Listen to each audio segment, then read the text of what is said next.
안녕하세요. 배선홍 노무사입니다. 안녕하세요. 최승희 노무사입니다. 최근에 고용보험 적용 대상이 점점 확대가 되고 있는데요. 오늘은 그 첫 번째 타자였던 예술인에 대해서 조금 자세히 살펴보도록 하겠습니다. 네, 예술인이라고 하니까 영화 배우, 가수 아니면 작가 이런 분들이 생각나는데요. 고용보험법에 적용을 받는 예술인은 어떤 분들이시죠? 고용보험에 적용을 받는 예술인은 일단 근로자가 아니어야 합니다. 그리고 이제 예술인복지법에 따른 예술인이어야 하고요. 그리고 이제 문화예술 용역 관련된 계약을 체결하고 본인이 직접 노무를 제공을 하고 이때 다른 사람을 사용해서는 안 됩니다. 네, 예술인복지법에 따른 예술인은 기술지원 활동이라든지 창작 활동 등을 증명받아야 되는데요. 고용보험법은 이런 예술인에 대해서 수입이 불규칙하고 그리고 준비활동의 긴 특성을 고려해서 예술활동에 증명을 받지 못하였거나 증명의 유효기간이 지난 사람이라도 이런 기술 지원이나 실현, 창작 활동을 하려고 하거나 아니면 하려는 사람에 대해서는 고용보험법의 적용 대상으로 보고 있습니다. 예술인 복지법보다는 좀 더 폭넓게 보호 대상을 적용하고 있죠.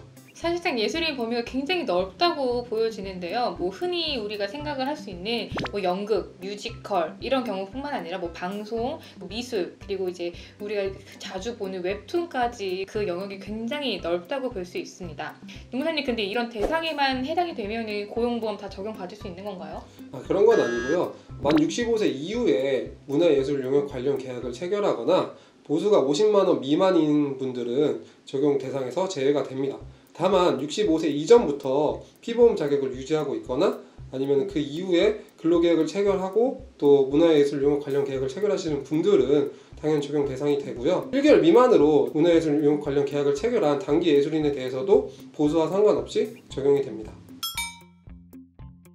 사실 고용보험은 피보험 자격신고가 굉장히 중요한데요. 예술인도 그래가지고 이제 사업주가 피보험 자격신고를 하셔야 됩니다. 취득을 하실 때 그런 사유가 발생한 날로부터 다음 달 15일까지 근로복지공단에 신고를 하셔야 되고요. 1개월 미만으로 단기간 사용하시는 예술인들도 마찬가지로 이렇게 신고를 해주시면 됩니다.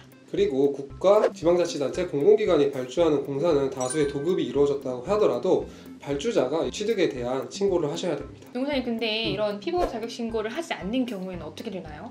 신고 의무를 해태하는 경우에는 예술인 1인당 3만 원의 과태료가 부과됩니다. 그리고 사업주가 신고를 하지 않다고 하더라도 예술인분들이 직접 공단에 자기 자격에 대한 신고를 하실 수 있으세요. 그렇기 때문에 예술인을 사용하시는 사업주들께서는 좀 더 체계적인 관리가 필요하겠죠. 노무사님, 이런 예술인분들에 대한 고용보험료는 어떻게 되죠? 예술인의 고용보험료는 문화예술 용역을 통해서 발생한 보수의 보험료율을 곱해가지고 산정이 되는데요. 이렇게 결정된 고용보험료는 예술인이랑 사업주가 반반 부담하게 됩니다. 올해 이제 고용보험료율이 결정이 됐는데요. 이거는 1.6%로 결정이 됐어요. 반반 부담하다 보니까 예술인 0.8, 사업주 0.8 이렇게 부담한다고 보시면 됩니다. 여기서 보수랑 근로자분들의 보수랑은 조금 다른데요. 문화예술 용역 관련 사업으로 발생하는 사업소득이라든지 기타 소득에서 경비하고 비과세 소득을 제외한 게 보수가 되거든요.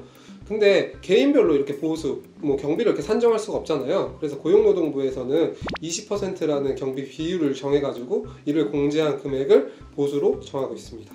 네, 예를 들어서 이제 문화예술 용역으로 300만 원을 벌었다라고 하면은 기준 경비율 20%를 반영을 해서 총 60만 원이 공제가 된다라는 말이고요. 결론적으로 240만 원을 기준으로 해서 고용보험료가 산정이 된다 이렇게 보시면 됩니다. 그리고 이렇게 산정된 보수를 봤을 때 기준 보수인 80만 원보다 낮으면은 기준 보수 80만 원을 기준으로 해서 보험료가 산정이 돼요. 예를 들어서 산정된 보수가 60만 원이다라고 하면 80만 원으로 보험료가 부과가 되는 거죠. 고용보험료는 이제 매월 부과가 되고요. 사업주는 고용보험료를 납부할 의무가 있기 때문에 예술인의 부담분까지 원점 공제를 해서 대신 이제 납부를 하게 됩니다. 일반 예술인의 경우에는 이제 상실하는 시점이나 아니면 연도 말에 정산이라는 작업이 들어가게 되고요. 1개월 미만으로 고용이 되는 단기 예술인은 별도의 정산 작업은 없습니다. 근데 노무사님, 예술인이 고용보험에 이제 가입을 하게 되면 어떤 혜택을 받게 되나요? 네, 이직일로부터 24개월 동안 피보험 단위 기간이 9개월 이상인 경우에는 실업급여를 받으실 수 있고요. 그리고 출산, 임신 등의 사유가 있는 경우에는 출산 전후 급여를 받으실 수 있으십니다. 그럼 육아휴직급여는 못 받는 건가요? 네, 그렇습니다. 근데 조금 특이한 사항이 특고직 같은 경우에는 고용노동부에서 육아휴직급여를 못 받기 때문에 보험료를 1.4%로 결정을 했거든요. 근데 이분들은 동일하게 육아휴직급여를 받지 못하는데 1.6%예요. 이분은 조금 의문점이죠. 그러네요. 좀 이상하네요. 그리고 사실 이제 고용보험의 구조가 예술인, 사업주 이 두 당사자가 있을 때 적용이 되는 건데 문화예술 영역 같은 경우에는 계약 구조가 수차례 하도급으로 이루어지는 경우가 굉장히 많아요. 그래서 이런 경우에는 과연 중간에 계시는 분들이 고용보험법상 보호를 받을 수 있는지 이런 문제가 조금 남아있기는 합니다.